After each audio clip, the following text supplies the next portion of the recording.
I did a little bit of research. So you do fighting, Yep. or Yep. is it jiu-jitsu, Jiu-jitsu. Yeah. taekwondo, or all right. hmm So how did you even get into that? Because that whole world fascinates me, bro. Yeah. So jujitsu, I started 2 years ago, Hmm. and one of the jobs I worked at that time, there was this dude who was talking about some martial arts organization or business that was like basically in the hood. Because Right. I live in Dorchester, and it's literally around the corner from my spot, Hmm. and that was the first time I heard of it.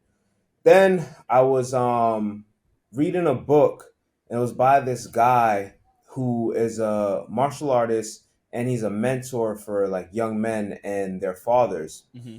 And he's done pretty much a ton of different martial arts, from like karate, taekwondo, all that. And in the book, he just kept saying like jujitsu was the one that he rocks with the most, and he felt like did the most for him. So one day, mind you, I forgot about the guy who mentioned the BJJ stuff. Hmm. And one day I was just walking from the crib, and or to the crib, and I realized that that spot was literally right. Like I looked up and I was like, "Yo, what is this?" And it was literally the spot that the guy was talking about. I was like, Oh "Oh, this is wow. what he's saying." Right. Yeah. Right. Right. So once I saw it, I was just like, "Yo, I'm gonna come in here and try it." Oh, And I just like went that. in. There wasn't any reservations. It's just like I'm gonna go ahead Yeah, and I do was it. just like, "I'm gonna just try it." Oh, You I feel like me? that. I like Like, that. Yeah. why not? So, and we're gonna talk about it, bro. Because yeah, Okay, got you, got you, got you. yeah. Uh, I feel like I know where you're going with this, and I Yeah, feel you. yeah, yeah, yeah, yeah, yeah. So I went, and I'm not gonna lie, bro. It's very humbling experience. It's not like boxing or Mm, striking martial arts where you kind of have a fighter's chance or puncher's chance. You go in there, bro, and like you get roughed up. Like dudes will like real like you get mm, stuck, bro. You know that feeling of like when you're fighting somebody hmm. and they literally control you, and like all your adrenaline is just Yeah, like it just zaps the energy out of you're you. like, are you calm down now? And Yeah, all you can say it's is like when they like it's when the bigger person just sits on you, be like, "All right, you done?" You know what I mean? yeah, Yeah, bro, yeah, yeah, and that's what happened. But it was also very like it's a sport that takes a lot of thinking and discipline and patience because it's very technical. yeah. Mm, And that's the other thing that I really appreciated about it is that you're wrestling and you are trying to scramble and be strong and be explosive, you feel me, and like handle this other person. hmm. But unless you're extremely strong, which at the end of the day, like strength, you know what I mean? Like if you're really strong, that is a Like OP superpower. strong, right? Yeah, you feel Yeah, me? Like you can kind of get yourself out of situations, but when you're not, bro, it's like you're stuck, and that fascinated me. And it's a great workout and all this other stuff. So I just really got into the idea of like learning how to study, really being able to work and figure out the techniques and all the ways that you could really just manipulate the body, bro. It's right. like I've been doing it 2 years now, and obviously, like first of all, the way you get your belts is crazy. It takes over 10 years to get a black belt, over 20 years to get a Okay, black that's belt. that's what I In was gonna some lean to. So, cases. kind of break down the belt system for me. Like, Yeah. the how many, like the how many, like how long it takes, or is it like a? Because I have. Let me back up before I get into it. Yeah, The yeah, go only ahead. knowledge I have of jujitsu is listening to Joe Rogan podcast. So when he talks about it, or he has like fighters on who has that background, like I'll hear about it. But I hmm have, apart from that, I have no idea how it works. So like, kind of break down the belt system for me. Yeah, so the belt system is it's white to black, Okay. and it's about 5 belts. It's a white belt, then you go blue belt, then you go purple belt, brown belt, Hmm. and then you go black belt. Gotcha. Um,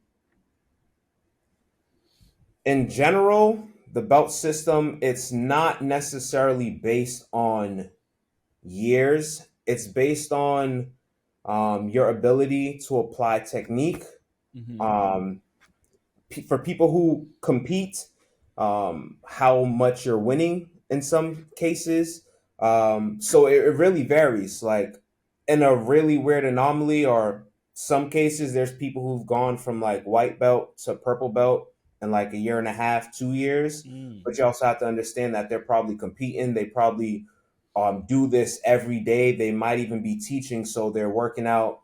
Let's say they have 3 days. They start in the morning. They train in the morning. They might teach throughout the day, and then they're training again like twice at night, right? So their ability to learn and then apply technique is greatly increased, and then they might be winning tournaments. You know what I mean? Gotcha. So that increases it. But if you're someone who might be going like once a week, not really learning the techniques, not able to apply them, it can take a lot A longer, long you know? time. So it really Okay. just depends on the person, but it's very rare that you find someone who goes from like white belt to black belt within a year, 2 year, 5 years, you know what I mean? So Right. it's really based on your application.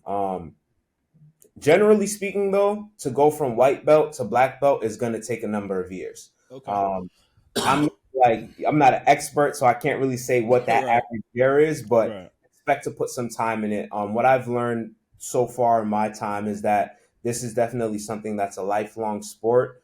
It takes a lot. I'm still learning something new. When we do our sparring, it's called rolls. Mm-hmm. When you roll with like, or when I roll with like my sensei, there's always something else, some extra card he's pulling out. You feel me? Where it's like, I think I'm solid here, and then next thing I'm tapping out because of Mm. something that came out of nowhere that I wasn't expecting. So Okay. it's definitely something that takes a long time. Now, as far as the competitive side to it, do you struggle with tapping out, or are you the type of person the second like, all right, that's it, I'm getting like, like, It depends on what it is. Um, because I feel like, sorry so to cut you off, but because I feel you're good. like for some people it's like ego driven. Like, nah, I can't, I can't top out. Like, I can't look like a whatever weak or whatever they think Yep. they look like. So what is it like? What is it for you?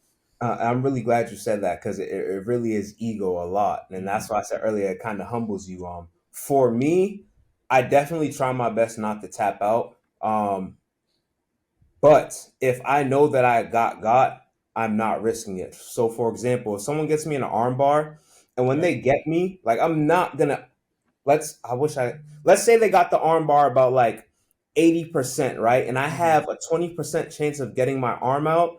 I'm Mm-hmm. gonna fight and try and get out of there before they get it to 100%. Right. Now let's say they get it 100%, right? Or maybe like 95%, and it's like, yo, I could tap right here. Being gonna fuck I'm some gonna shit up. try and say like wiggle my arm out, you know what I mean? Like turn, change the angle a little bit, make it difficult for them. Right. But once I feel that they have that locked in, Mm-hmm. I'm tapping. They got Like that. that's just is what it is. I'm not risking breaking my arm or whatever. But if it's like a guillotine, Mm-hmm. I'm going until I feel like, oh shit, I really It's about cannot to breathe. snap. Yeah, Right. like I'm about to pass out, tap. And I Right. just feel like, especially for competitions, like you never know where that person's at. You never know how tired they are. You don't know how long their grip strength is. So I'm gonna try and give myself the longest chance possible that I can. I respect But if that. someone gets me, you got me. Whether it's sparring or competitions, I'll let you know. Like good shit. Like it is what it is. Like Right. I tried my best. You Right. got me. Um, so yeah, that's what it is. Real quick, bro. Mm-hmm. I just need to grab a charger. My battery just No, died. go Okay? ahead. Go ahead. Go ahead. Well, all You're right, good. give me 1 second. Yep. All right, bro. I'm good. You good? All Yes, right. sir. Um, shit, I forgot my. Oh no, I do remember my question. All right, so I was gonna ask.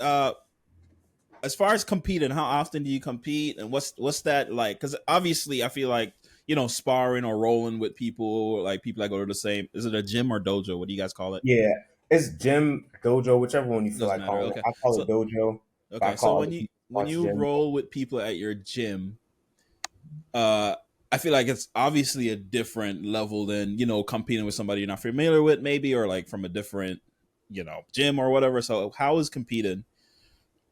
Yeah, competing it's fun, but it's definitely like 10 times intense Mm-hmm. than sparring. Even when you're rolling with your guys at your gym, you do like you roll intense, but if you're going 100% at your gym, it literally feels like 110% at an actual match or in an actual match. My first match, I remember one of my boys from the gym telling me, yo, be careful of your grips because they're going to burn out. And I understood what he was saying. I was like, okay, that's definitely a possibility. but I didn't think it was going to happen my first match. And Mm-hmm. I didn't think it was going to happen like how it did. So my first match, we go, I get my grips, and we fight, whatever. I end up winning it. When I was done, bro, I felt like just finished rock climbing for like an hour and a half. Can't feel shit. Like I swear to you, bro, I had to go on the sideline, wait for my next match, and Uh-huh. like I had one of my boys massaging this forearm here, and the Yeah. other one massaging that forearm there, because like the adrenaline is pumping so much that you think, oh, I'm good, but or you're not going. You can feel that you're going hard. You just think you have the ability to last longer, but then you realize that you guys are both at 110%, and you can't really let up, especially when you're very early on and you haven't competed a lot. All right. You can't really let up, because the moment you go down to 100, 105%, that extra 5, 10% that person is putting in could make the difference in you losing position. And now you got to fight out of a bad spot. Mm. So it's tough. But I will say that as you continue to fight, you do learn how to control that adrenaline. It goes down a little bit. You get a lot more familiar. So by my second and third competition, I could drastically feel the difference in my grip strength, my application of how much pressure I'm applying, and just kind of going all out. So it does go down a little bit, Mm-hmm. but it's always there. It's always there. Word. So when you've, because I'm like, sorry, I got mad questions for you. I was like No, you good, fascinated bro. by Go this ahead. shit. So in during the fight itself, Yep. is your mind going like 100 miles per hour, or are you like, all right, he's doing this, so I'm gonna counter with this, or I need to get to this position, I need to take his back, like how's your mind operated? So I go in with the strategy for my fights. Mm-hmm. Um, you can't really predict everything, and you can't really go. I don't like to go based off of what the other person is doing too much. Yeah, I have to react to what they're doing, but I try and implement my game plan. Okay. So knowing my game plan, I know the things to look out for. I know how I'm going to expose myself, and then I also know how I'm going to set that person up to trap them to follow my game plan. So that's really what I focus on. Now, yes, your mind is going 100 miles a minute in a sense, but the goal is to try and keep it as open as possible. Okay. And when you do get caught on being too focused in something, that's when things can typically go bad. Um, because you really, and part of it, it has to do with training, right? So the more you train and the more familiar your body gets, is the easier your body can actually react without you having to think too much. So let's say I do try and take somebody down, and I end up missing the takedown, right? And let's say now they're trying to pass my guard. uh, they're trying to pass my guard, and one of the things that I need to do is to shrimp and recompose, and basically square up with them, keep my knees between my chest and their body. The more I practice, is the more my body will be able to naturally just shrimp, swivel over a knee, Mm-hmm. a foot, and create that separation. Now, if my body isn't really used to doing that, Right. this is where my mind starts going on 100 miles per hour, because now I have to think about what to You got to do. figure it out. All right. Exactly, Right. compared to just doing it and then focusing. All right, cool, I got this position back. Or all right, my body's already doing this, I can move on to the next thing. How can I Got get you. myself out of this position? Or what do I do next to move on to transition to something that's going to be more beneficial for me? Um, so it really comes down to how well your body is trained. Because I, like, my last competition, I was actually heated because this guy tried to pass my guard, and Mm-hmm. I had an opportunity to go half guard, but I kept trying to go close guard because that was the first thing I saw. Mm. And that's, I was in my head, I was just thinking, all right, protect myself, get this knee away, get this knee away. When in actuality, I was so focused on that I didn't see the opportunity for me to wrap up his other leg, and be in Do what you got to a do. not a better position, Mm-hmm. but a position that I know I could have worked from. So Yeah. Now, injuries. mhm. Have you have any? How often are they? Yeah, it's not super often. I've had a rib injury so far, a couple cuts. Um, the toes are like the first thing that kind of one of those nagging injuries, bro, because you're Okay. just constantly putting weird pressure on your toes that Right. you're not able Uh-huh. to. Um, but my gym is a safe gym. We fight intensely, but no one's like intentionally trying to hurt somebody. So it's not too crazy. It's really just about how safe you are. But opportunities for getting hurt definitely happen more in practice than in the actual fight. In the Yeah. actual fight, Yeah. I don't know what it is, bro. It's just maybe it's the adrenaline and like your body's prepared, Yeah. but practice is kind of where it happens. But nothing too crazy, like maybe a little finger sprain or something like that. Yeah. But the toes is the most consistent one. And then I've had a crazy rib injury that sucked. But I know people who have like blown their knee out or Oh, almost like sprained their MCL. Um, I've seen a guy like rip his toenail all the way back. Like, get the fuck out of yeah, here. He bro. still does Like, that shit. no, you know what's messed up? It was this dude's first day. He came to try because his cousin trains with us, and Right. he did the drills, and then his first fight, his Fucking whole toe. toe, yeah, you know what I mean? Like, yeah, so Jesus, you got to man. make sure your toenails are low key like cut and stuff like that. So that was funny. Yeah. But yeah, people deal with different injuries. You do take a couple like knees to the head, elbows to the head. So That's I've what I had was gonna some. ask next. So like, how's like the is because it's not like it's football where you're constantly slamming into somebody, but how's like the head part? Like, is there head trauma? Like, Yeah, not too crazy. Again, when you know how to protect yourself and where to like keep your head away from and things like that, you're good. But there are times where it's just like the momentum of somebody swinging their knee around or bringing their knee up, and you're trying to like get past their knee. Sometimes it does collide. mm, I think it's funny. I kind of rock with it because I feel like I watch MMA and I always wonder what those hits feel like and how those individuals take like a knee to the head, you feel me, or like yeah, kick to the face. yeah. So on one end, it's kind of interesting to be like, oh, okay, that's what that feels like. Cool, like Right, hate that, right, like keep going. You know what I mean? right. But I do know people who have like low key got hit, came back to practice the next day and was like, damn, I think I might have actually got a Concussion. concussion. You know what I Yeah. mean?